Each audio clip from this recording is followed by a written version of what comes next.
Karachi press club के बाहर गुज़िश्ता रोज़ एहतजाज के दौरान ख़वातीन मुज़ाहिरीन से बदसलूकी करने वाली 6 ख़वातीन समेत 8 पुलिस एहलकारों को मुअत्तल कर दिया गया। मज़ीद जानते हैं, मोहम्मद बिलाल हमारे साथ मौजूद हैं। बिलाल खान, बताइएगा किन एहलकारों को मुअत्तल किया गया है?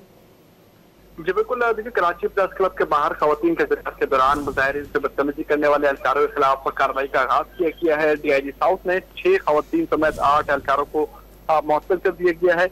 मुअत्तल किए जाने वाले एहलकारों में मोहम्मद अफ़ान, सईद अमीन, नायला रहमान, बीबी मरियम शामिल हैं, जबकि मुअत्तल होने वालों में आयशा रहमान, रिज़वा रशीद, बीबी आमना और हिना गुल अती शामिल। मुअत्तल होने वालों की इंक्वायरी है वो SSP उनको माफ कर दी गई है। मुअत्तल के खिलाफ मैकूलती कार्रवाई करते हुए 14 रोज में रिपोर्ट दिए जाने का हुक्मनामा भी जारी किया गया, जबकि इस वाक़े का मुकदमा भी मैदान थाने में लिए गया है। 2 मुकदमा दर्ज हैं जिसमें मुख्तलिफ दफात शामिल की गई हैं। जी, बहुत शुक्रिया आपका।